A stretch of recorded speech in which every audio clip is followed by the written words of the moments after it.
to Love After Narcissistic Abuse. My name is Ashleie Elaine.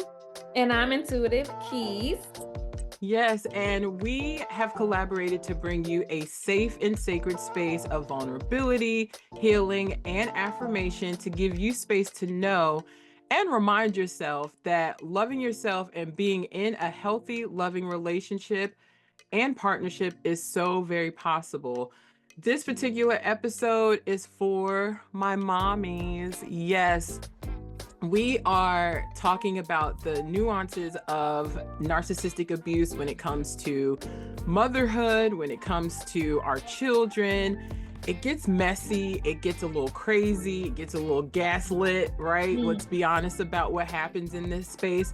But we're here to remind you that you are an amazing mother. Your children love you. And there's nothing that is going to separate that bond from you and your children, right? The old wise tale that our children choose us, we don't choose them. Yes. For sure. Yes. So prepare your hearts, prepare your minds, get your tea as we get into this episode. So we're going to go ahead and just find our breath, find some calm in our body, finding that comfortable seated posture.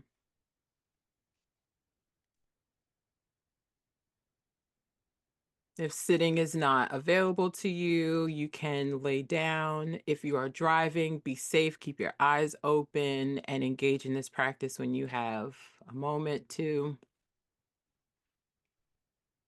An option here is to bring your gaze down your nose, or you can completely close your eyes, whichever allows you to feel safe within your space and within your body.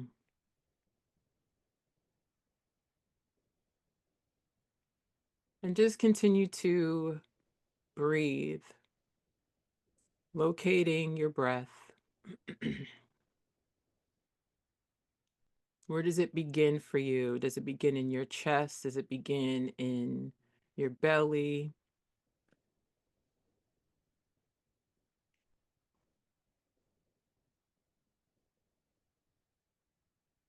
And I invite you to draw your focus and your awareness, all of your attention to your belly. Maybe bringing both hands to that space.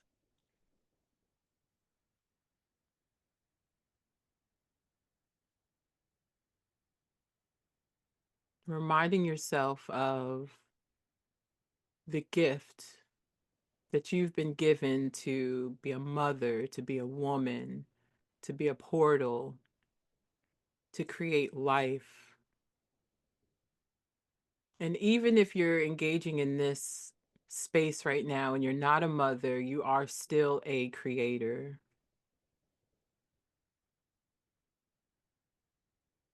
You are still a portal that can be used to create change on this planet, create change in this country, create change in your bloodline. Our womb space isn't just for having babies, it is also where our power lives, right? When you connect our sacral with our solar plex, where our creativity lives, where some of those wounds that we might be afraid to touch live. You're safe here to explore. You're safe here to touch that wound. And staying with your breath. And just noticing what's arising, where you might be clenching or tensing. We'll take a collective, nice big inhale. And exhale whatever just arised. And release it. We'll do that one more time. Nice big inhale. And release.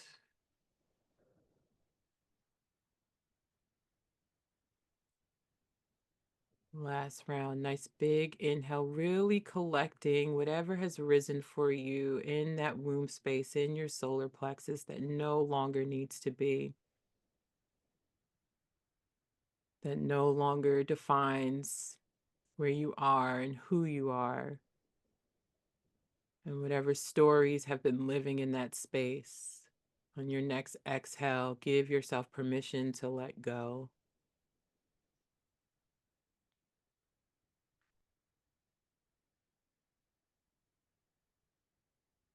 And when you're ready, slowly blinking open the eyes.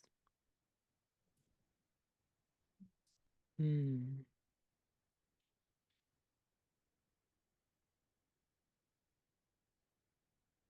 Thank you for that. Ooh, I don't know how you Mm-hmm. guys feel listening after that, but I hope that you receive it and you allow what needs to come up. So if you listen to episode 1, then you know when we start our episodes, we not only go into, our meditation and our intentions for this space, but we also go into a card pull. And I'm going to pull a card for all of the mamas or those who, may have been in this situation and your womb space was still affected. Mm. We're going to call in all of your angels of the highest good, your benevolent ancestors, your spirit guides, calling those, I like to call them the warriors, calling your warriors and your spirit guides, ask them to protect you, just to give you a channeled message for this session. And you guys know I'm keys and pulling the cards is what I do. I do have a card here that before starting this episode, as I was meditating on the um today's episode, the card that came out was Medusa, and Medusa is also a symbol of rage. Um, and when I thought about that card, I thought about, how many of us, as women, we hold on to anger and we hold on to shame and sadness and despair, but that we don't really get a chance to express it, and being a mom who, may have to co-parent with a narcissistic person, and how it takes so much self-control to maintain yourself while you caring for your baby, So I just want to remind all the women that may listen to this episode that hold space for your rage. Give yourself a chance, whether you need to scream, go in your car, whether you can get to some water, or even if you just find a safe space to express that emotion. Because the emotions that you don't allow yourself to feel, they end up manifesting, such as in a relationship that you have with your child later down the line, or how you make them feel about even new potential partners or just people in general. So I want to encourage you to honor your rage. Your rage is sacred. Your anger is sacred. And for somebody, you may be getting at that point where maybe you wanted to hold on to the relationship, because you wanted to protect your child. And you wanted, a unit for your child and to build a better future for your child. And maybe you're in this state right now where you're angry for where you're angry for missing the message, and you're angry that you have to take something away from your child. And what I want you to leave with out of this message is that the decisions that you make affect your children, so you choosing yourself is one of the biggest decisions that you can make for the safety of your child. We're gonna do one more, y'all. And then we jump in straight in. I have cards popping out everywhere. So I'm gonna call them out. Something that I see right now says surrender. There's a card that's faced up that says divine lineage, and the one in my hand says resistant. Some people may be resistant, to actually leaving this person who may be making them feel undervalued because you want to give your child more. But like I just said, you acknowledging what's best for you is what's going to be best for your baby. So I hope you guys take these messages, let it settle within your spirit, and know that anger, anger gets things done. It creates change. And sometimes you have to get angry and fed up enough to know when you've had enough and to make a change on that. Mm. A word on today. Yes, spirit is coming through. Like, no, let's really get into it, okay? Because the mothers are the mothers are the backbones of this world.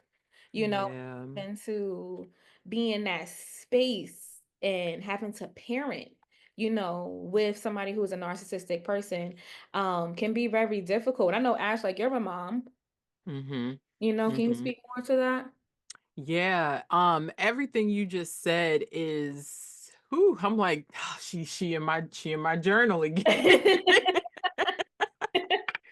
Especially when you pulled the Medusa card, because a friend of mine I was got coffee with like last week. She's Hmm. like, "Oh, your locks are getting so long," and I called myself Medusa because I was Wow, look at also that. I was also updating her on everything with my son and how enraged I've been, Mm, right? And it's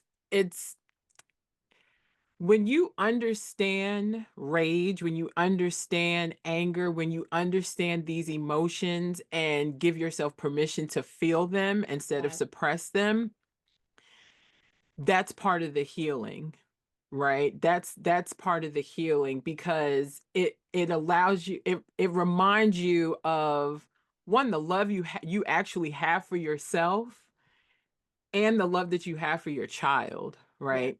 Um, like as you were talking too about the cards, all the cards that popped out, I just kept hearing this is prevalent just amongst the level of disrespect amongst women, Yeah. period. Yeah. Right? Absolutely. Because I mean, I'm thinking about like my aunt, I'm thinking about my mother, I'm thinking about my grandmother and their rage in this Yeah. also.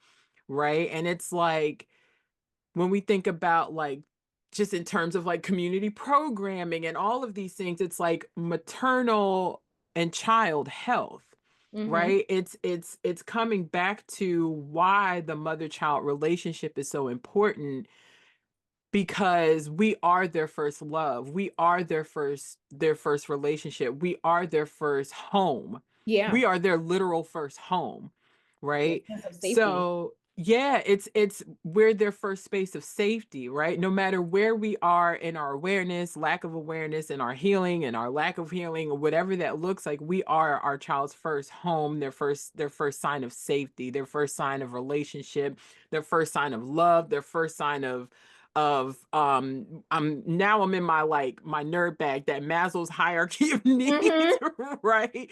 Like all of that, their first sign of consciousness, their first sign of everything, their first sign of life, Yeah. right? Like we are their first sign of life. We are their heartbeat before theirs even beat. Yeah. The mother's heartbeat is actually the heartbeat that the baby first hears. So that thumping within your body, your child, literally think about it, when they're growing inside of you, that's the first heartbeat that they hear, you know? Mm-hmm.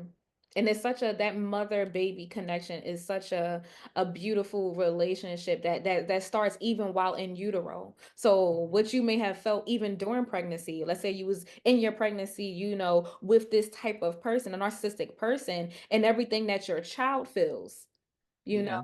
So when you think about it in like that rage, and it's so interesting how the messages come through, and the Medusa came out, that's what you called yourself, and when Mm-hmm. it spoke about like your anger being sacred, and to allow that space to come, and essentially it made me feel like tapping into the warrior within you in regards to protecting your child.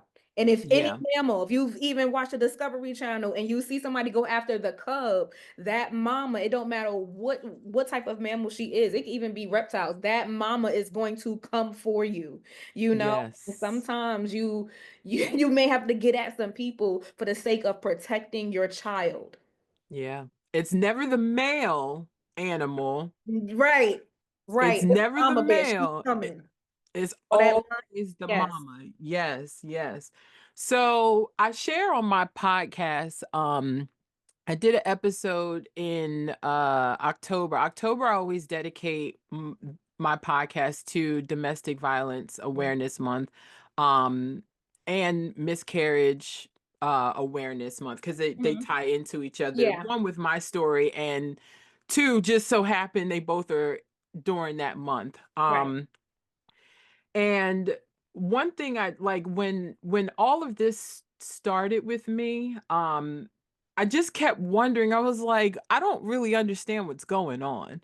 right? It's like I'm being told that I can't talk to my son. I'm Mm, being put on a time limit, and I'm just like, all right, well, maybe he's on punishment. You know what I'm saying? Like, I'm like trying to rationalize in my mind, like, all right, well, maybe, he just keep cutting up in school. But then it's like when I ask about behaviors, I'm not being told anything. And I just like it just kept happening. And I started noticing how I was feeling. I was just like, something's not right. mhm, Right. Something is not right. And all of a sudden, I just kept hearing all these different terms. There was parental alienation. And then when I researched that more, and it's like, no, the way parental alienation came about was a man actually lied about him molesting his child wow, and the mother protecting the child from the father. And now the father was claiming that he was being alienated from his child, even though the mother was protecting her child from the father who sexually assaulted her. So it was just like, okay, not using that term, because that's the way that term came about had to be, I hate to say this, from a narcissist. Um mhm, and then I was talking with the friend, and she was just like, it's like post separation abuse, right? There's which is mm, like, this can be a very long episode, and but I don't want to, we'll just keep going. I'll just keep going with whatever I'm feeling. And then there were like, I just kept doing research. I was like, mhm. this just isn't this is just not connecting. It wasn't settling in your spirit. Yeah, and Yeah. then I found this term, mother-child relationship sabotage. Mm, I did an episode on mother-child relationship sabotage and shared a little bit of my experience. I'm still like, one day I will share, me and my son will yeah, share it in its entirety. Right now I'm only sharing what I know I can share because we still got court stuff coming up. But when I saw that, I was like, oh, oh, this is a very real thing. mm, Oh, like there's people that actually conspire to damage and break up the relationship between a wow, mother and their child. I was like, I'm reading more, and now I'm finding support groups. And Key, when I tell you, there is a whole, like, just it's a whole nother world of women who have been abused, like have who have yeah, experienced narcissistic abuse, emotional abuse, mental and psychological abuse, their children, through the court system, mm, through the the mental and behavioral health system, through all of these channels that, one, working in that field, right? It's like, oh, I know what these are, right? They're here to help the people and heal the people. I'm an advocate for therapy. I'm a, all things behavioral health and all these right, things. And I like wanted to go to law school at one point and become a family law attorney because of like childhood stuff. And it's like, I want justice. This is how it's gonna be. And I'm like gun ho. And now it's like, oh, I'm 37 years old and like really sad that I'm just realizing how evil people really are. mm, Right? Like my own covering had to come off and be like, "Hey, I think you're ready to see the world in its truth." And it's just like, "No. I want to stay like 5 and think everything is roses and sunshine, right?" But then it's like, coming through that warrior had to come up, and it's like, nah, like this is what's really happening, and I can't not see it anymore. And right, then being exposed to the truth of who people are. yeah, which can be really hurtful as well, Oof, to know that somebody can be so intentional with trying to break up the connection, between a mother and her child, you know, right. um, for malicious intent. Mm-hmm. to face that reality, I'm sure can be hard for a lot of mothers, you know, who may even doubt that that's going on, you know, because you never want to believe that the person that you had a child with, you know, would intentionally, you know, try to turn your child against you, or some people may try to take your child away, you know, or Mhm. fabricating stories and narratives, you know, telling it to other people and painting you to be the bad guy in that story, you know, and how that Yeah. can feel from a mom. Yeah, it's definitely it's painful. Mm. It's painful, and it's I mean, all like, this is my home. This is my town. This is my city. This is my county. This is I have roots here that I thought I need to dig up and move somewhere else and doing a lot of healing work. I was like, no, no, no. This is where I'm supposed to be. And it's like, you think you're gonna come into my house, Mm. slander my name, try and remove my child. And I think the biggest thing through all of this, and then I want to share like how prevalent this is, like numbers and statistics and all that. I think the biggest thing through all of this was once I started like slowly sharing my story with Mhm. people and then slowly sharing it a little bit on social media, everybody in this county knows who my son is. Mm. Wow. They know who I am because of the work that I've done here, creating different organizations, grassroots things. The work I've done, like I work in children and families. You know what I'm Mhm. saying? Like I've done a lot for other families. So at one point I was like, I've done so much work for other children and their families, helping them get stabilized, helping them get resources, helping them get services, helping them be reunified with their parents, and I have no one to help me. Like I felt like I was fighting this alone, right? Yeah. Then it was just like, no, you need to like talk to people about it. Open yourself up. Tell your story a little bit, a little bit, a little bit, a little bit. And Oh. now it's like whatever you need, we got you. Mhm.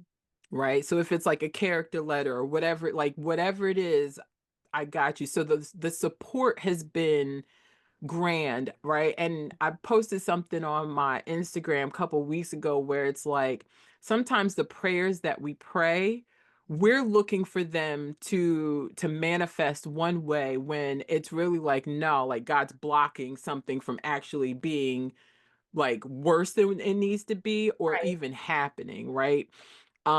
So when I when I think about like just this journey and the fight, it's like, okay, I'm still in my right mind. I still have my health. I still have joy. Yeah. Can't take those things away from you. I They can still try. have my right. I still have my integrity Right. because the minute all of this started, like it was Operation Bring Jez Home, right? And I like that's what I named it. This whole thing Mhm. is called Operation Bring Jez Home. And my number one rule for myself was don't you dare move out of your integrity Mm. because that's who you are. That's what you've always stood on. We're not lying to get what we want. We're not making up stories to get what we want. We're not falsifying. We're not going to be like everybody else and just Yeah. make up stuff. You know what I'm saying? Like we're going to fight with integrity, Yeah. But also right? try not to be like the person that you're fighting against, Right. you Right. know? And Right. that And can be a this very difficult thing to build those defense mechanisms where you almost it almost feels like it like you want to fight fire with fire, but you have to move differently in a sense, you know, because Mhm. it's bigger than you because your child is involved now. So you may not even be Right. able to act from a place of emotion. You had to move smart. Right.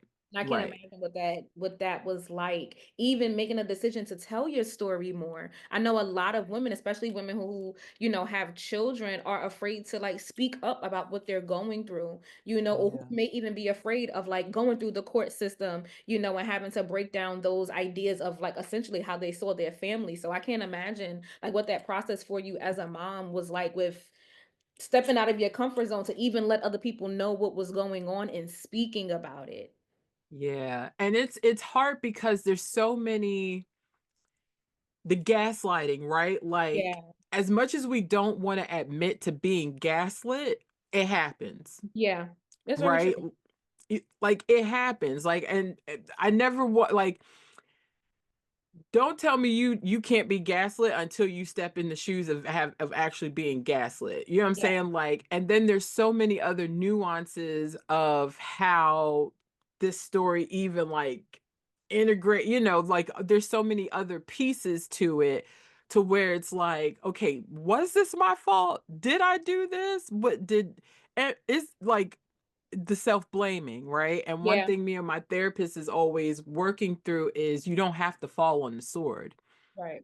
right? Like if that was something that you are so used to doing, honor that you had to do that to protect yourself, right? And give people their stuff back. Yeah, yeah. Give them their sword back because the only sword that you need to fall on is the one that you actually need to fall on. And in this, you don't have no sword. You know what I'm saying? Like it was that reminder. So, just to bring some national perspective to the impact of narcissistic abuse on mothers and children. So, the prevalence of narcissistic personality disorder that Key mentioned in the first episode, approximately 1 in 25 adults in the US, which is like 2 to 3% of the population, has narcissistic personality disorder. That's Mhm. a pretty high percentage in my Yeah. book. That's too many people. Um, that means millions of people may have been subjected to narcissistic abuse, either directly by an individual with it or indirectly through relationship with narcissistic figures. Hey guys, have you paid attention to the world stage? Mhm. Okay. Just leave it there. I say a lot, but I can say a lot, but you know, we gonna leave it there. Okay, we're gonna leave it there. Period. Narcissistic abuse and the impact on children. 60 to 70% of children raised by narcissistic parents develop mental health issues such as depression, anxiety, and or PTSD. That's a lot of children. That's a lot of children. And think about how like some of these children who have these type of parents, the type of adults they grow up to be, and then how the cycle it continues to repeat. Like, wow, those numbers are staggering. So, mm, and I like as I'm reading, I'm thinking about you as a doula, right? You're Yeah. like you don't know what you're what you're bringing into this world, right? That's crazy, right? Like you're Yeah. the joy of a baby, but then it's like, oh, this baby has to go home, and we don't know what's in that house, right? A study found that 75% of children of narcissistic parents struggle with chronic low self-esteem and emotional regulation. I Wow. almost want to also like, this could be so I'm also like doing like a research project in this space too, but it's like I often wonder what the demographics of like BIPOC children look like in Yeah. that as Probably well. even higher. Yeah. Yeah. Yeah. Probably even for those who were not even or participated in like these type of studies, there's probably a whole population of BIPOC children who I think the numbers could be significantly higher if you want to add in other socioeconomic factors as well. Yeah. And it's really heartbreaking. It really It is. is. Yeah. Emotional and psychological impacts on mothers. 60 to 70% of mothers in narcissistic relationships report feeling isolated and unsupported, often due to their partner's effort to control their social networks. Mm. 80% of women in narcissistic relationships experience some form of emotional abuse leading to anxiety, depression, or trauma-related symptoms. We talked about that last week too, right? Yeah. That narcissist has this need to control and to separate you from your support systems. Absolutely. Yeah, And I think it happens over time where some women may not even notice it, but it's almost like essentially taking care of another kid. They become really needy, but they require all of your time, your energy, your attention. And if you decide to whether put that time back on you or put it back into nurturing your other relationships, right?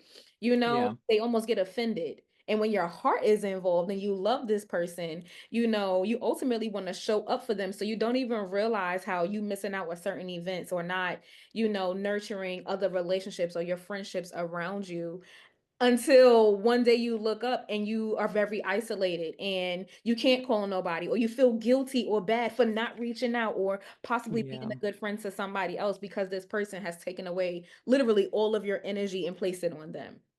Yeah. I even think about like moms who are dating, right? Mhm. I never and I'm guilty of this. I never I always thought that I could like make people like love each other. You know Mm. what I'm saying? Like it's like, "Oh, well, you love me, I love the both of you. We can all make this work," Y'all should get right? together and make it work. Yeah, we can all just make this work. And it's like Right. that doesn't really work too, Right. right? Right. So even like paying attention to that relationship between whoever this new partner might be and your child too, Yeah. right? I Yeah. experienced that also, where it was like, how does an adult like not like a child? Yeah. Very strange. And yeah, and you want to separate me from spending time with my child. Like it was a very weird and complex thing. And it's at that space I was like, I still can't catch it. Like I don't understand why this is not working. Like we all love each other, right? Like told you that veil once it came off, I was like, ooh, girl, okay. Yeah. And then long-term consequences for victims. I like to say victors because that's what we are. 50 to 75% of individuals who experience narcissistic abuse as children or adults show lasting effects such as PTSD, severe anxiety, and depression into adulthood. 70% of adults who were raised by narcissistic parents report struggling with establishing healthy relationships and maintaining boundaries later in life. So that was, I mean, that's definitely something we touched on last week too, right? Is like that, like relearning yourself, right? Yeah. And That as a so mother, yeah, as a mother, you're already trying to learn how to set boundaries with your child, right? The parenting part of that. But now you have to set boundaries with this other person in relationship to how they treat you and your child, which is hard because that other person is the parent. yeah. And that can be even harder because what if you're and like most children, but your child may really love them, you know? Right. So when you have to place them boundaries, especially when it comes to like visitation or how you guys even schedule things for one person to have that time, with your child. And or let's say, for the child, for safety purposes, you stop those things and how that can make you look towards your child. Hmm. How hard that can be, with even like not wanting to fully disclose what's happening with the other parent, but to let them know in a way that they can understand that it just can't happen right now. I can't imagine how hard that is for some moms to be in that space. Yeah. And then it's like the age of the child too, right? Sometimes they understand. Mm. Sometimes they understand and they just don't know how to articulate it. They don't feel like their experience matters. You know what I'm saying? Like sometimes they like kids pay attention to stuff. Yeah, yes, they do. They Yes, they pay do, they especially the are older ones. You may get away yeah, with the babies is okay, but the older your children get, the more that they start to take notice of. right. And key like you mentioned, you reiterate it often, which I'm glad, the grooming, right? Yes. Because not only does the grooming happen to the mother to where now like she's got your kid and like there's control factors there, right? Because one thing I had to learn also, some men want to make sure they get you pregnant because that is part of the control. Yes. Yes, yes, yes, yes, yes, yes. And From my personal Oof. experience, because I don't have children. I don't have children yet, and it was within that relationship that I realized that I did not want children with that person, which, Mhm. helped me settle in my decision of separating and leaving this person alone. And one of the things that was used against me, during those moments where you kind of want to step away, but your heartstrings kind of pull you back, and it was during that stage of like going back and forth with this person, where they would say things to me like, "Oh, I'll get you pregnant." And to somebody who initially wanted to start a family with them, when you're in that in between space of like being 1 foot in and 1 foot out, that can be really difficult to hear because, yes, like I wanted to start a family with you, but now your actions and your behaviors tell me that I'm not safe here. And Mm, to hear mm, somebody say that they would get me pregnant just to keep me in a space or for them to have some type of access to me, it set off further like every alarm that I had in my body that you have to get out of this situation. You have to remove yourself, or you could potentially have to do like quote unquote life with this person, you know. yeah. Um and that didn't feel, at first it was like, oh, like I did want to start a family, but it started to be used against me as a threat. Mm, Like almost like you'll never leave me type of mhm. thing. And that was that set off all the alarms where it was like, no, I gotta go. And then once my brain disconnected from the idea that I saw us and having a family and wanting to start, wanting to have kids with them, once that idea was gone out of my mind, it's like my body may have still been there, but my heart and my mind was somewhere different. I was just waiting Mm, for my vessel to pick up. yeah, yeah, So when it comes to that being used as a form of control, even if you hear it, even if you aren't deep in a relationship with a narcissistic person, if you hear somebody say that they're going to do it to you so to stop you from leaving, that is a red flag. yeah. That is a red flag. Huge.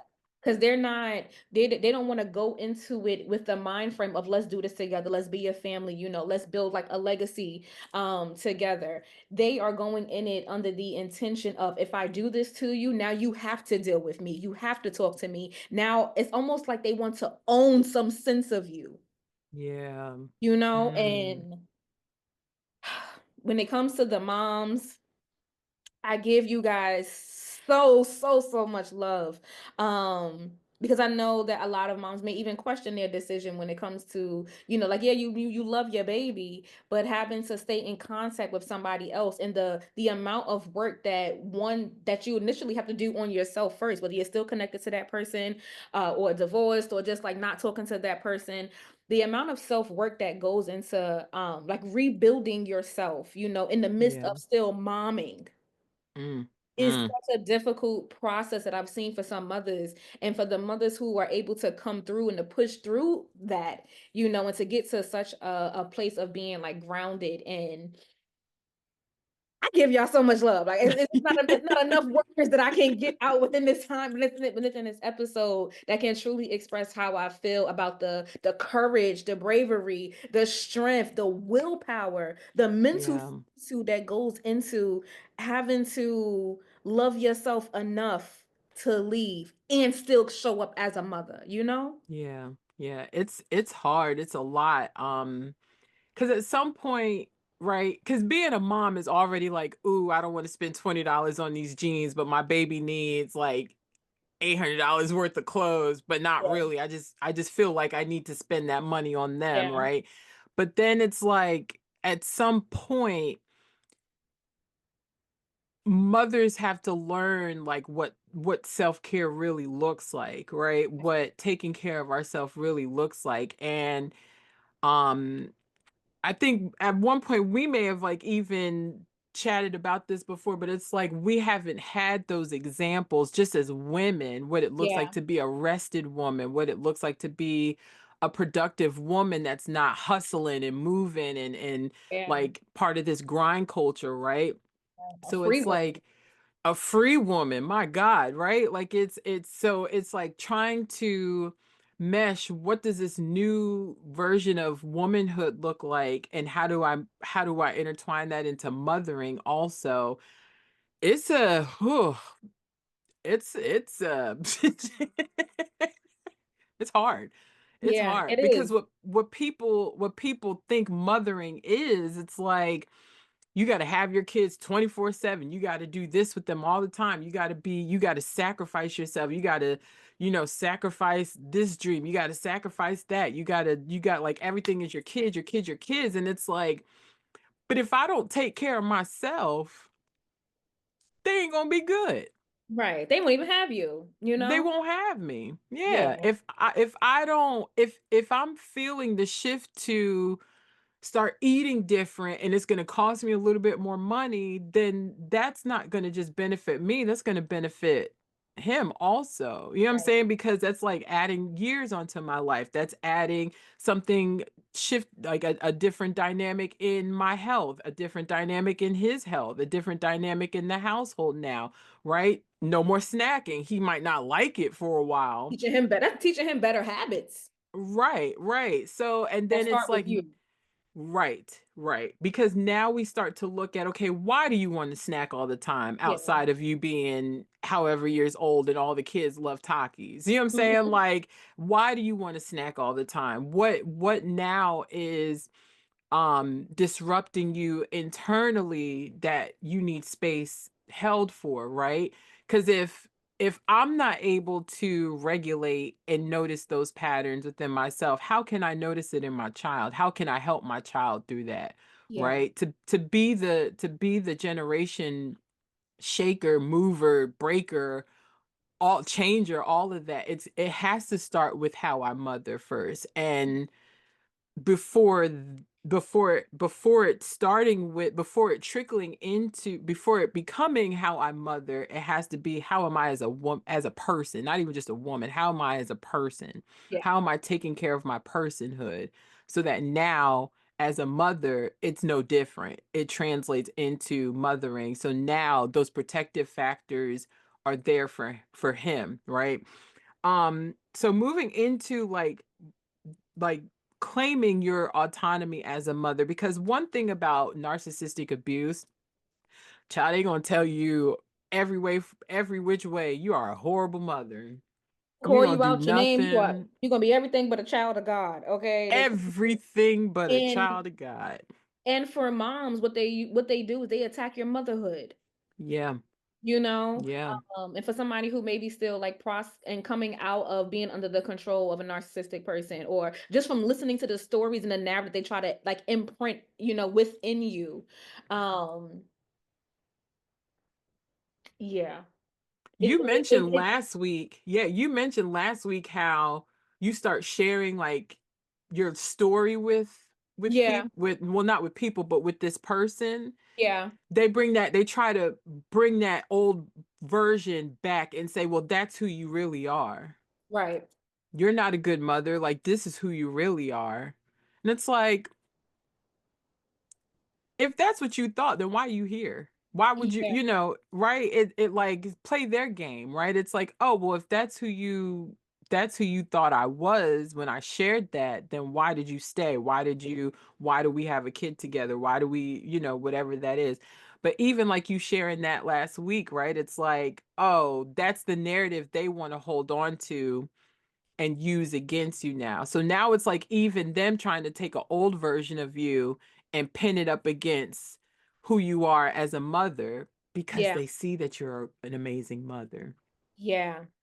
They do everything to attack your self-esteem to get you to believe that you ultimately are not worthy, And a Mhm. lot of things that I see, even when it comes to like my doula clients and within my business, what I tell people that I do is I mother the mother. And I think that sometimes the mothers, the nurturing, the care that they give to everybody else, it needs to get put back into themselves. And Yeah, it's like, okay, well, where do we start within that?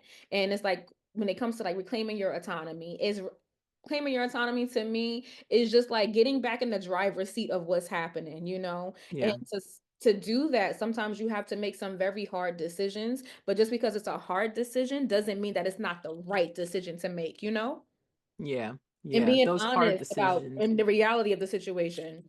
Yeah, those hard decisions are normally the ones that where the breakthrough is, Yeah. right? That awakening from what I've been accepting, who I've allowed myself to be, who I've allowed this person to tell me I am, whatever Yeah. I was believing, and then making that decision, even like you shared when your body was there, but your brain and everything else was already Gone. gone. Right. It's like, okay, the decision is like we're here. Like the breakthrough is always in that space of that hard decision. Yeah, the autonomy of motherhood. So some things that I'm just thinking about my own journey, right? What do you enjoy for self, right? Come back to you. Yeah. What do you enjoy for yourself? Is it going to the movies? I think I shared like AMC used to have that, or Mhm. they probably still that you go see 3 movies for free. That I'm was your like, thing. okay, that was my thing, right? Yes. Like, what is it that you enjoy, right? Enjoy. If you're not enjoy doing it, don't do it. Don't do it. Don't do it because somebody else says you need to do it. Don't do it because you think it's something you need to do. What actually brings you joy, right? Um, what do you enjoy doing with your kids or with your child, right? My son is also a movie head. So anytime Look we at that. link up, yeah, anytime we link up, I'm like, bro, try and go see Moana too. He's like, nah, I don't want to see that. And then I was like, you sure? He's like, nah, mommy, that looks corny. I'm like, all right, went to go see him for Thanksgiving. He's like, I want to see Moana too. I was like, I knew it. And that's something that you guys can enjoy together. And then afterwards, we sit and talk about the movie, and he's just Yeah. like, "Oh, I didn't like that part. Oh, I thought that part was cool. Or this is how I felt about the story." Like that's our thing, right? What is it that keeps you and your child bonded, Yeah. right? Because another thing, and I got off track a little bit, but with the grooming part, right?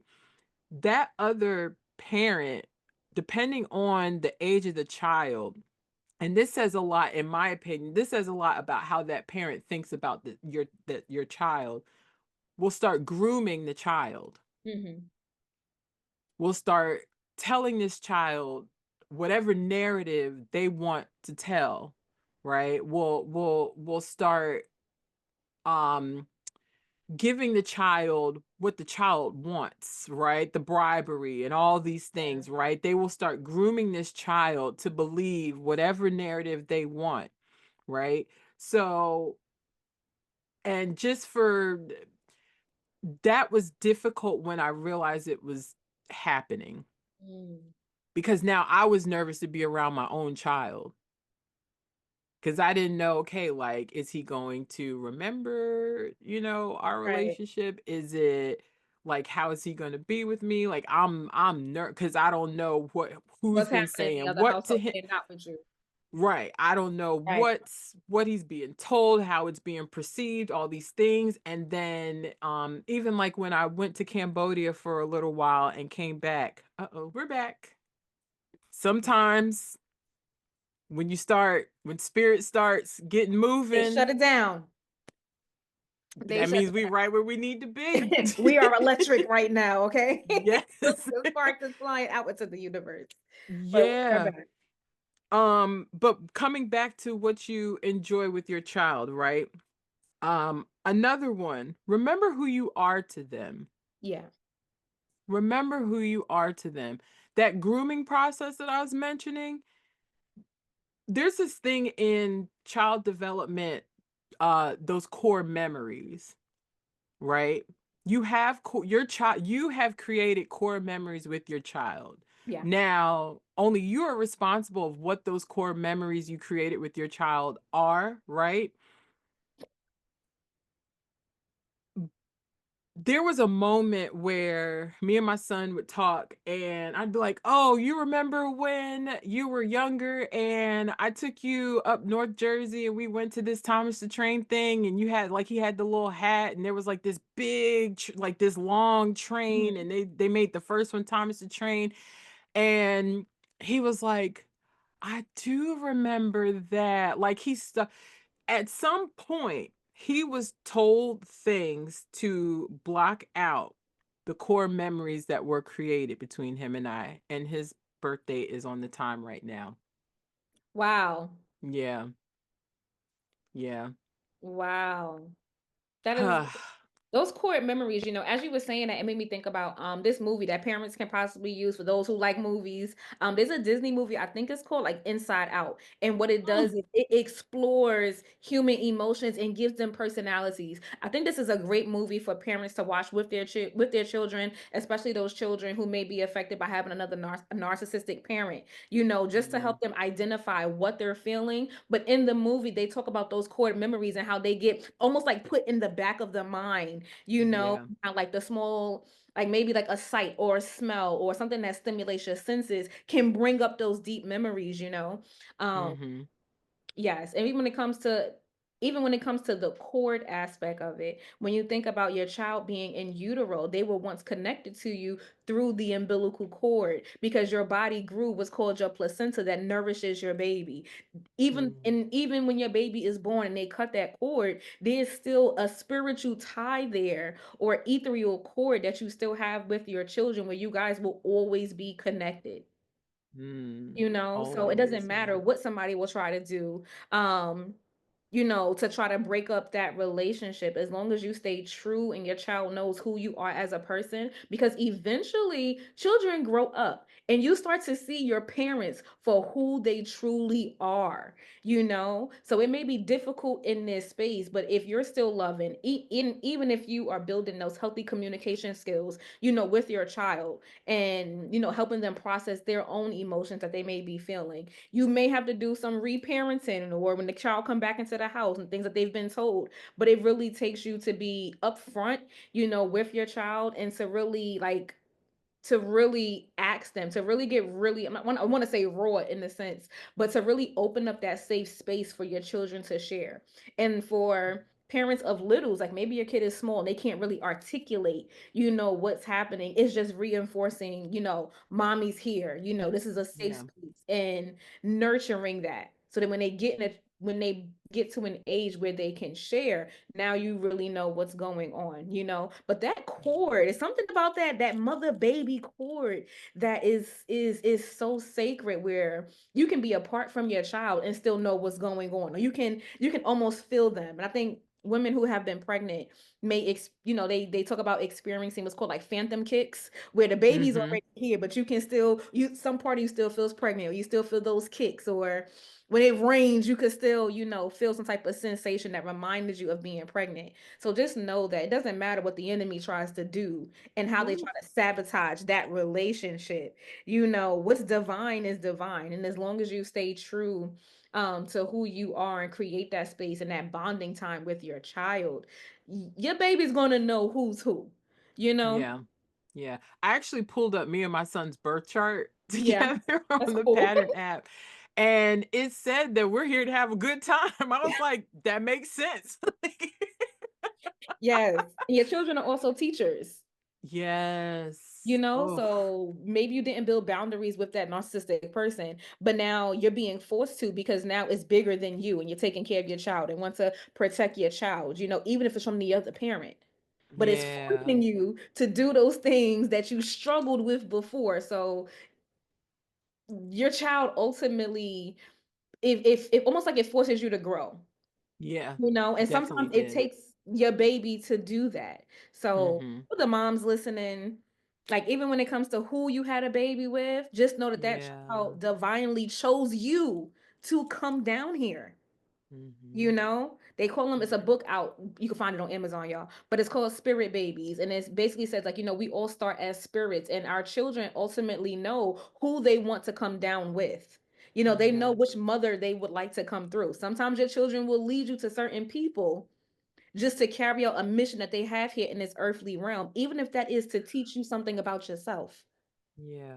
So don't blame yourself, for not seeing the red flags before, or for possibly having a child with this person. Like the damn, I wish I didn't do this with this person, because your child was divine, is supposed to be here, even if they Yeah. haven't come through that person or Yeah. be co-created with that person. They Yeah. still chose you. So Yeah. honor your babies, okay? Honor this Honor mother them. mother baby connection. Um, Yeah. Yeah, honor that. Take hold of that. Take charge of that, Step into that Mm, warrior energy and that lioness that says this is what you're not going to do. And mm, sometimes you have to, when it comes to like leaving, when I left my narcissistic relationship that I was in, um, I left with some open wounds, and it was on that journey of like self-love and self-discovery that I was able to heal those wounds the right way. But it didn't mean they didn't leave some scars, yeah. and versus Mm, looking at my scars like and being down about some of the things that I experienced or for what I feel like I let myself, I put myself in that situation, instead of that blame, um, and projecting that onto myself, I looked at my scars as, wow, I survived that. I'm a mm, warrior. I have the scars to prove it. mm, Never consider mm. myself a victim, but a victor. And there's a song that said, um, I forgot what is his name. It's a gospel song that says, my name is Victory.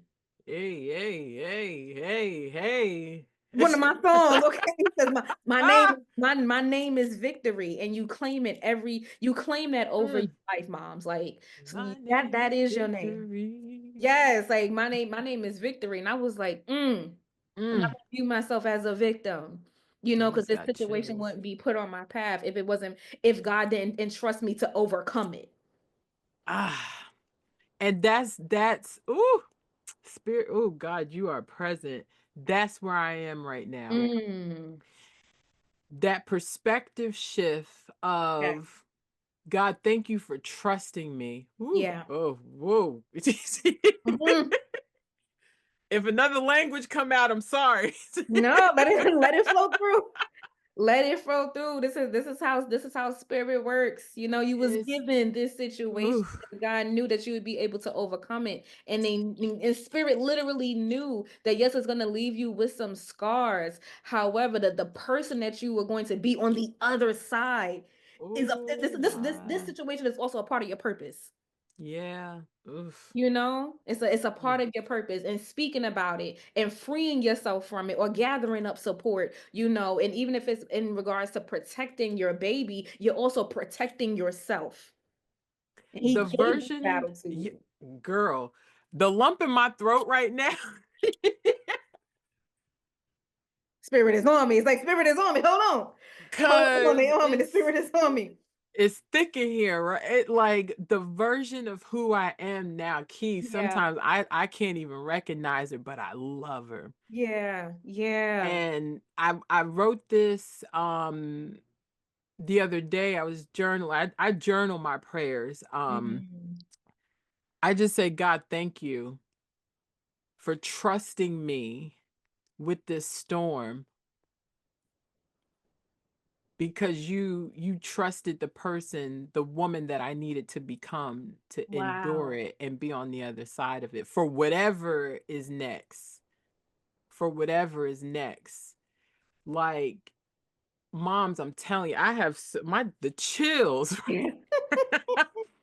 I feel it burning in my spirit, and it's like, oh no. Anybody you feel like you're not a victim. You're a conqueror. No. No, because remember the enemy don't come for nobody that's not being used Talk by about it. God. The enemy doesn't come for anybody that's being used by God. He got plenty of people on his team. Job, like,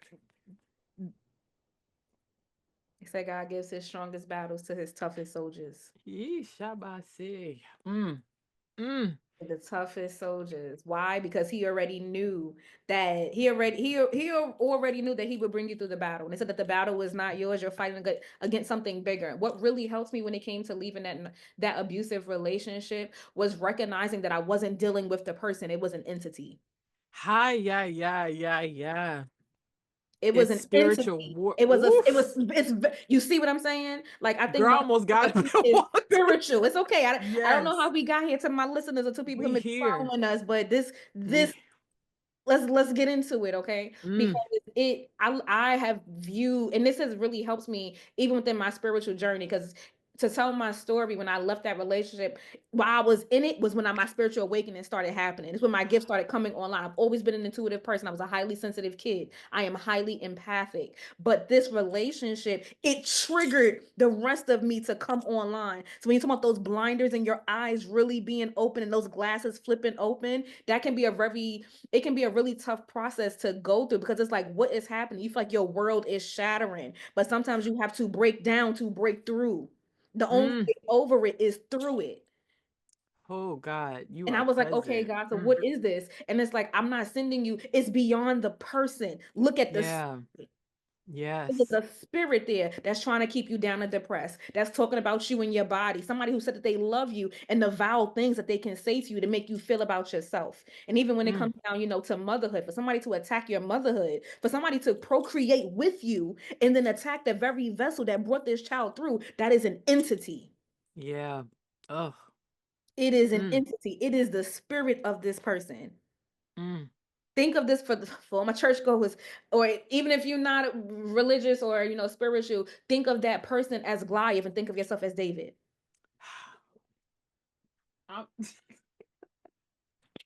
Think of Cause yourself that's as David. cause cause that's how literally, I kid you not, someone gifted me a book Mm, diving deeper into the story of David and mm. Goliath.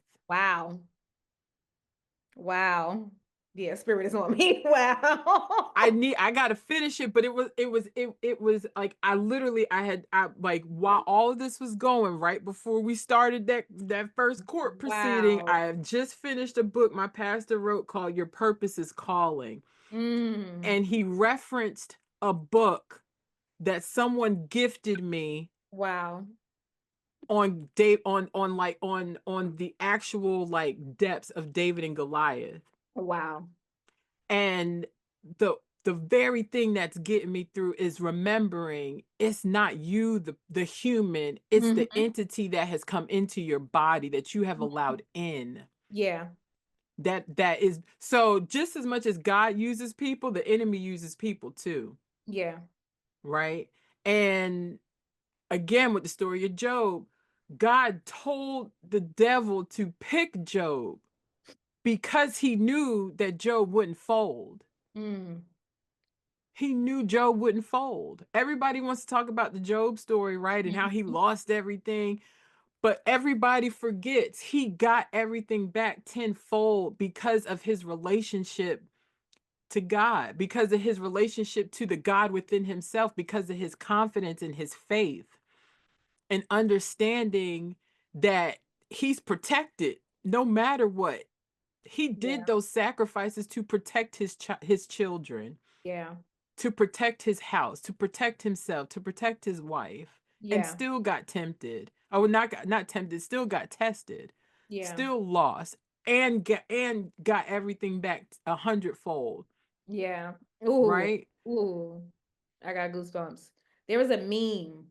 There's a meme that's been like floating on social media, and it's I guess it's supposed to be of Jesus.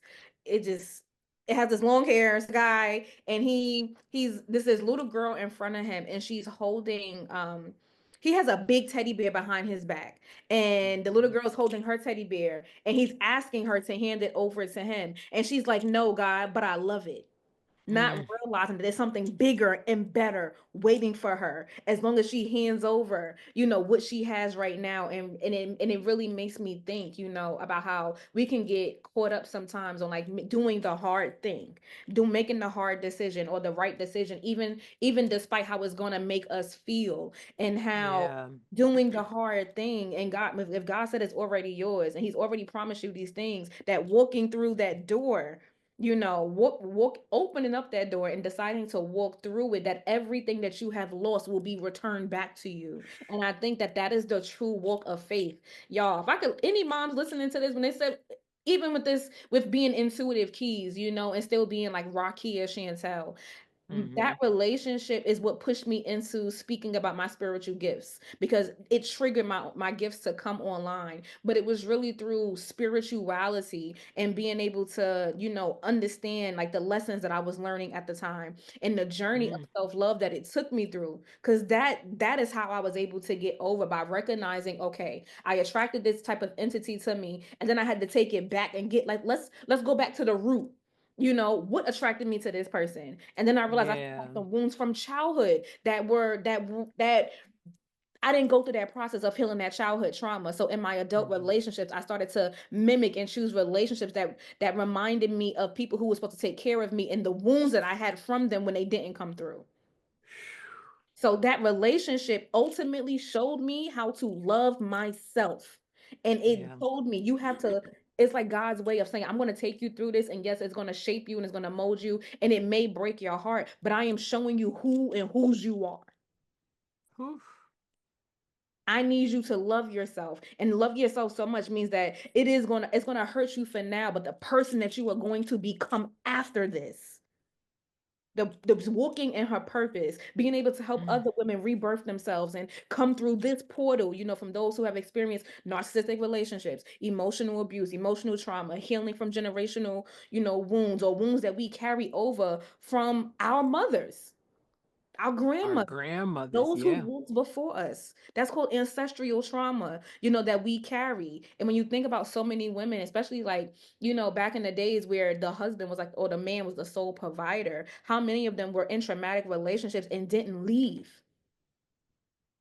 Mm. Domestic violence that were happening because women, they followed their heart even when their mind was trying to convince, or their gut, that's where our intuition is. Their gut was telling them something different. Yeah. The spiritual practices that I have been able to incorporate into, my journey over time are really what brought me to a space of being able to not only love myself, but allow somebody else to love me. So for the Mm. moms listening who may be in that state, maybe you left this person. Maybe you still have to co-parent with them. Maybe this relationship has scarred you to the point where you like, I don't want to talk to nobody no more. And it's okay to be in that state. I don't want nobody to get me wrong. It's very Yeah. okay to be in that state because that's a time for you to get to know yourself, where you can redefine your values and your morals and what you truly desire out of a person. Yeah. But there is somebody that is made for you if you desire partnership. So we say healing is not only possible, but healing has to be done, and not to say that you have to be completely healed to when you meet somebody new, but the person who is aligned with you, and that you're calling in. I personally believe you call in your almost like a soulmate, or that person that's aligned with you to walk this life journey. You call them Yeah. in as you're on the road to loving on yourself. Yeah. Because partnership is mirroring. It is.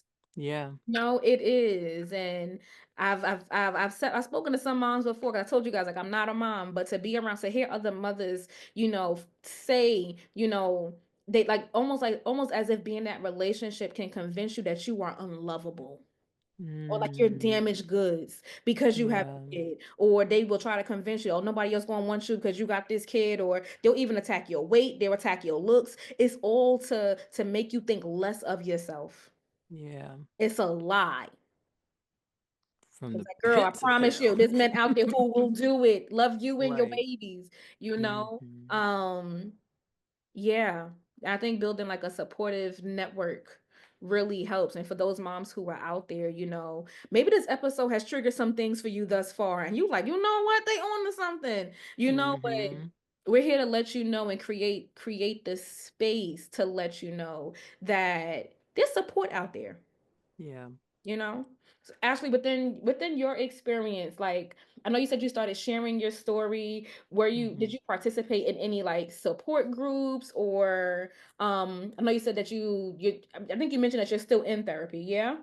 Yeah, still in therapy. The only support group I've done, because those are still kind of like tricky Yeah. sometimes, Yeah.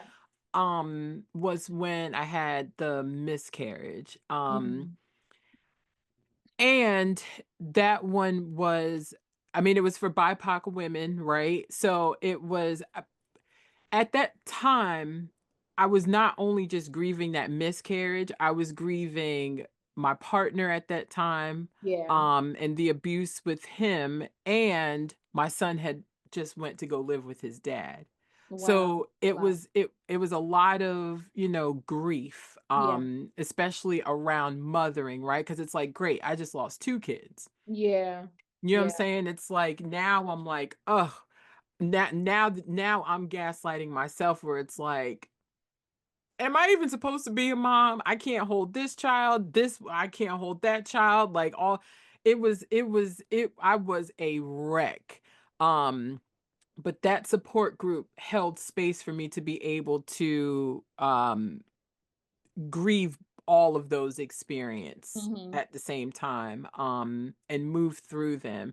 Yeah. And so yeah, but now I'm in therapy. I have a very beautiful support system. Friends literally spewed all over the country. Oh, that's beautiful. Where we schedule FaceTime dates. We like they've text to check in. Another close friend of mine, it like I just went and helped her move the other day out of her situation that was Mhm. also dealing with the same realm of things. And she's a mom, so it's like I just over the last like 3 years, just the support system that has Yeah. come in has Yeah. been beautiful. Yeah. My family, even though like this other person or other persons tried to do what they could to separate me from my family, right? Mhm. I like it that got challenging at some points because it's like, well, you're on his side, and it became like a who's on whose side thing, and then it's like, I see what's happening here. So it's, their rage is, I'm feeling their rage and their things. But I have a beautiful support system.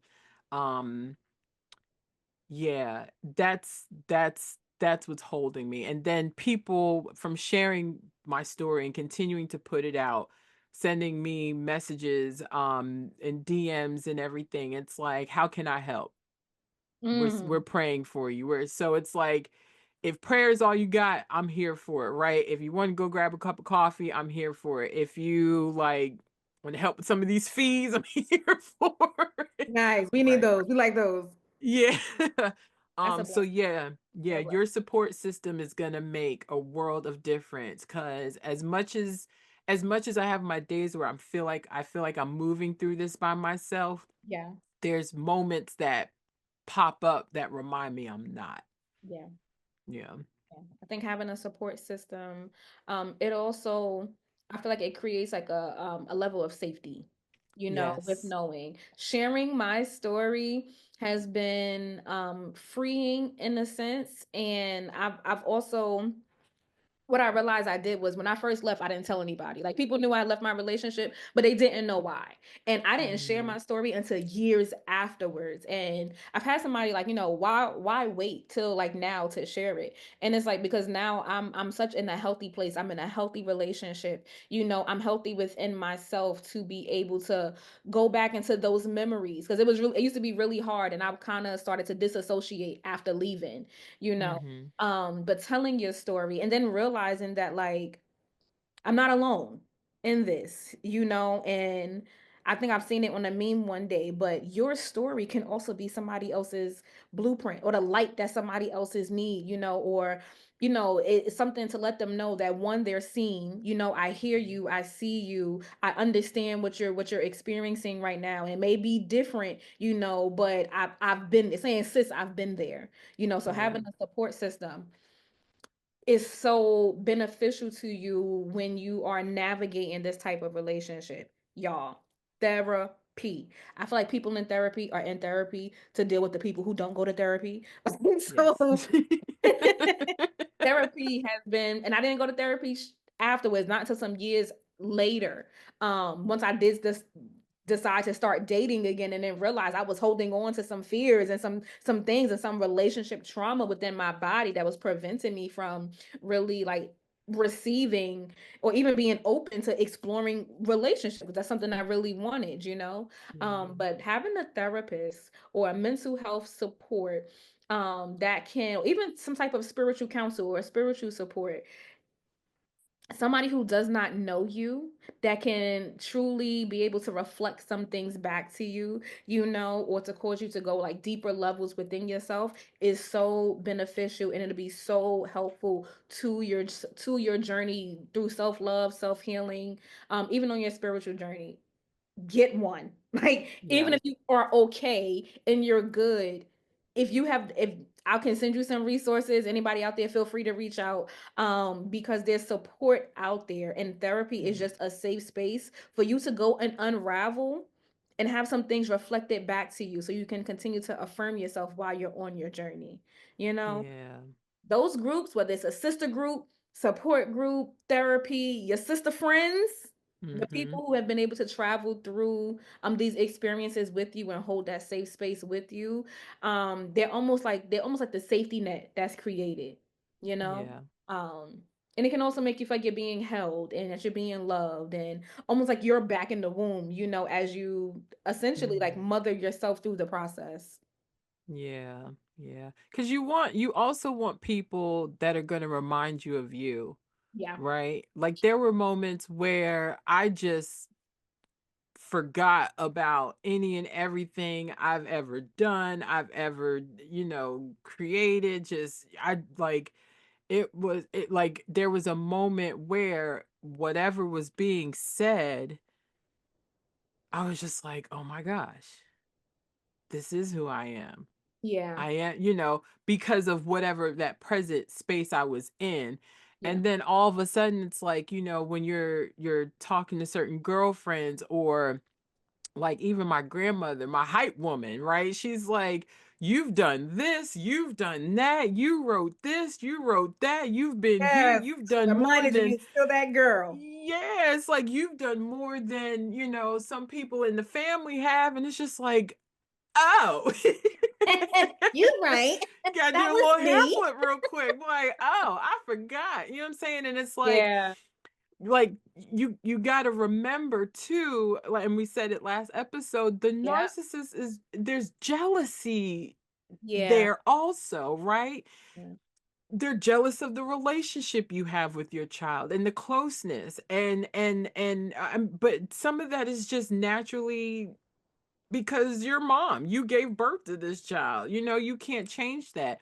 There, like the way you just keep going and you do things, and there's jealousy at the core of that. And the way people just feel the need to bring you down because of their own And lack stuff. of, yeah, their own stuff. It's disheartening. Yeah. So I think remembering the spiritual part of it is the most important, the Absolutely. most important, most Absolutely. important. And I know it may be hard for some moms who have to co-parent, you know, with this other person. But if you absolutely don't have to, you know, and you're okay with that decision, no contact, sis. Like, you gotta go no contact, leave them alone. Or have like as low contact as you can possibly have with Mhm. this person. And it's just out of protection. You know, Yeah. the more open you are, the more access, that's the word, that they have to you, they will try everything. They'll try everything, even from love bombing you all over again to calling you out your name and everything but a child of God, you know. Yeah. And if you can limit your access to that type of person, especially if you have a child with them and have to deal with them, then keep it one strictly about the child. Because Mhm. children can also be used as pawns, you know, where they would use the child to try to get to you, Mhm.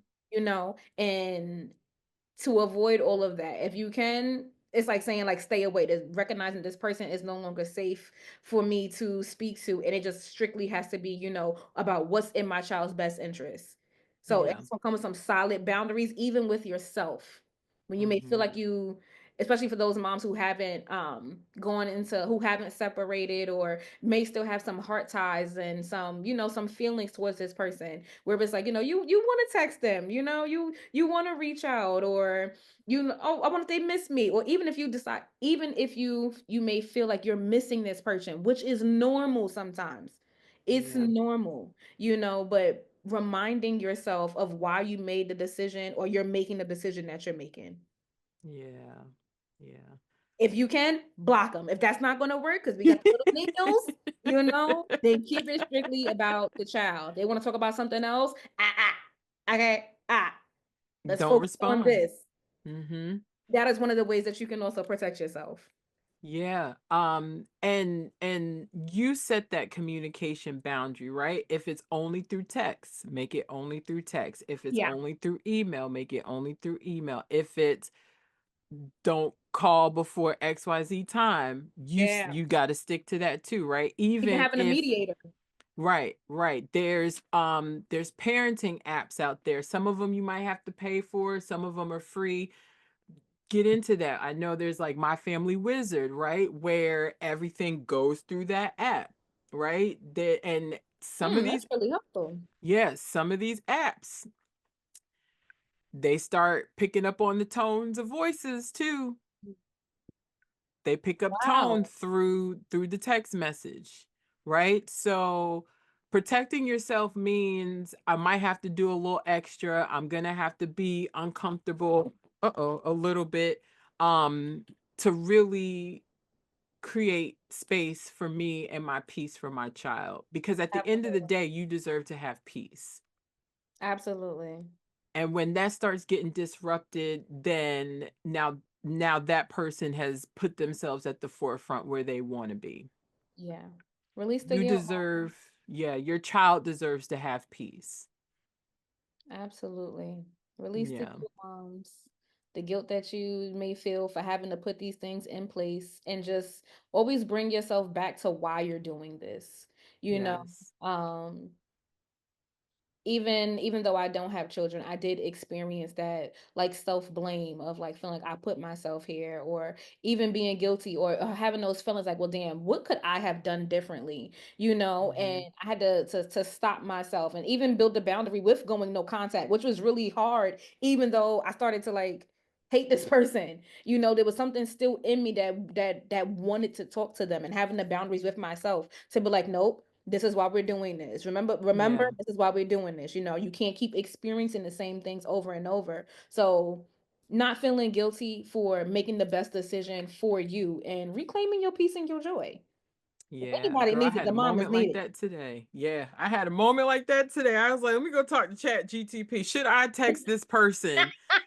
And chat was like, what you need to talk to them for? I was like, just let them know that I sent the paperwork so they can sign it and Listen, we be done. But it was AI. like, but you got the tracker. And I was just like, fair. I was like, I. Chat GPT, that AI is something different. And I want everybody, if you a mom, go play with it, just play with it a little bit, and even like prompt it to, if you were like my spirit guide, or if you were my guardian angel, what will you tell me? And Mm, really watch the response that you get, because that's very helpful. And I'm a person who, I've had my feelings about AI, but it's here. and using it in that aspect to help reaffirm you in that Mm-hmm. moment, like, I want to do this, and it reminding you like, hey, no, we're not going to do that. You Yeah. have another alternative. Okay, you do not have to do that, and if you do, just know you're making a choice. And the things that it can reflect back to you, and it's like that Chat GPT is just play Girl, with it a little bit more. Like, you gotta play with it a it little bit gave more. me a list. It was like, here's what could potentially happen if you do. And I was just like, You're I right. ask you for all of this, but yeah. But it told you the truth, a hard It truth. did. It did. And again, that moment of transparency and vulnerability where it's like I'm grieving this person, right? Yeah. Separate, like I'm grieving my ex-husband, but it's like my love for him is still there. That's always going to Yes. be there because Yeah. I love love, right? I've Yeah. loved them since high school and I know that this isn't the person for me and not the person for my son and not the person to walk with in my future right Yeah. now. You know what I'm saying? Like, I don't know what his Yeah. healing journey is going to Yeah. look like if it happens, whatever. So it's like being transparent with myself about today. This is hard. I'm mailing divorce papers again because he don't Yeah. want to let me go and I'm ready to go, but it's like, oh, but what if, you start thinking about those good Yeah. moments, but it's like, remember the why. Yeah. Remember the why. And this is on your list of what you don't want in a partner. Yeah. So full transparency there. That Yes. GTP snatched me right on up. I was like, yep, that was quick. Bye. Yes, yes, yes, yes. So there's actually some things, um, there's actually like some practices that for a lot of the moms that I've worked with, that I've used, or just like some tips that you guys can use, whether you're starting your healing journey or just to help you, feel empowered. Because recovering from narcissistic abuse, it really requires like a deep healing on an emotional level, a mental level, and a spiritual level, So, it's some spiritual practices that I have done for myself that I found helpful. There's a few I'm going to share with you guys as you are in this stage of not only rebuilding like your sense of self, but also like restoring your inner peace. So because we're dealing with the entity and the spiritual aspect of it, something that people can do when you're trying to separate for somebody, or let's say that you are separated, in regards to like energetic forming, you can do something as simple as visualize using visualization. For some people who want to work with their hands, I would say go get a piece of paper, write your name on one side, write their name on one side, and what you do is literally get some scissors, and you can literally like cut it up and like discard it into the garbage as a symbolic way of releasing them. For those of you who may want to use candles, you can get like two candles, and you can literally get a string that you can wrap around both candles, and like do it in a safe space where you, of course, you can burn the candle safely, and you can light the string on fire, and literally it's a representation of you separating yourself from this program. you know Yeah. Simple practice. You could write a letter and burn it.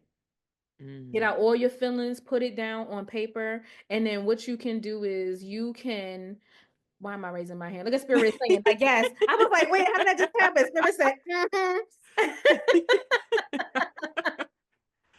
Oh, that was so funny. And I don't know how to take it off, but there we go. You can write a letter, you can burn it.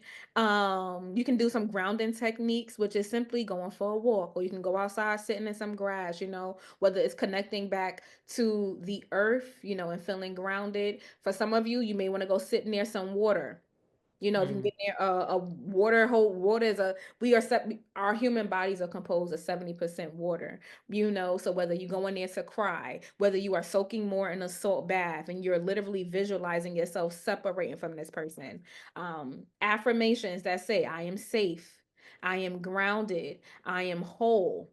you know if you are somebody who still has their womb, and womb healing and healing that sacral chakra, which is the chakra of your creativity, of also your joy and your pleasure, and healing your womb space. What you can start doing is called like a womb meditation, where you literally place your hands over your womb and you talk to her, or ask me what I need or what I need to do. You can incorporate like yoni steaming into your practice, which is taking like herbs that you would like boil and then sit over the pot to heal any like energetic cords or to release stored trauma and emotions. I have seen the benefits of yoni steaming when it comes to healing emotional trauma, because it's like as you're steaming, the emotional release that happens after that is something super powerful. And now you're crying, don't even know why you're crying. You know why you're crying, and it almost like you can feel some stored emotions, repressed traumas, literally like coming out of your body, or a simple practice such as journaling. And Mhm. here's a journal prompt that you may want to use, of like, what energy do I want to release from past relationships? And sitting with it. Whatever's going to help you restore your spirit, to release those emotions, because you may have to separate from this person, or you may have to still deal with them for the sake of your child, but still want to keep yourself at a very grounded level to be able to navigate the co-parenting space. So what small practices And for those of you who are a bit more intermediate or advanced, you can take it up to the candles, but keep it simple. Like keep the practice simple, your self-care practice simple. Because self-care is a practice. And it's not Yeah. something that you can do like once and expect it to still be like a beneficial or efficient like over time. Yeah. Practice it. Practice getting back to yourself. Practice loving on yourself and being able to identify like what that looks like for me. You know, what do I enjoy? And like I Mm-hmm. said, if you're not enjoying it, why you doing it? Right. You can Right. stop. Yeah. If it's not setting you free, why? Not Why even speaking life bother? into you, Yeah. Yeah. taken from you. Yeah. If it's draining you, that's your Yeah. call. It's time to let this go. And it's Yeah. okay. Hmm.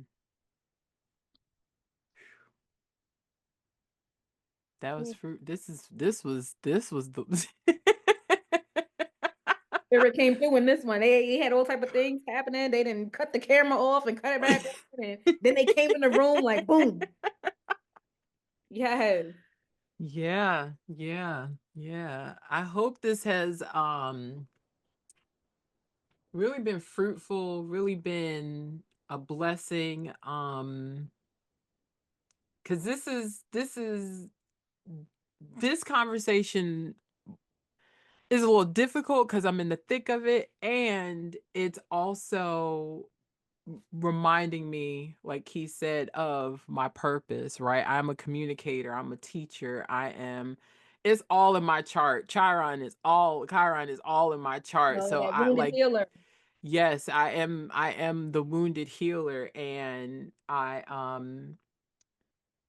lick my wounds, and I help people go go lick theirs, and Yeah, it's but that's I love being able to create spaces like this, yeah, um and partner with other women who are wounded warriors also, and ready to just help other women find their medicine, right? It's not us giving them our medicine, but it's helping you find yours because we yeah, have found ours.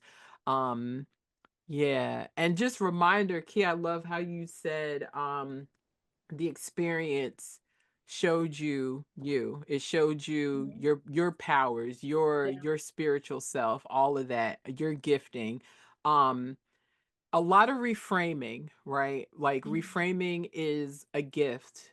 Reframing is a gift. What is this teaching me? yeah, What is this?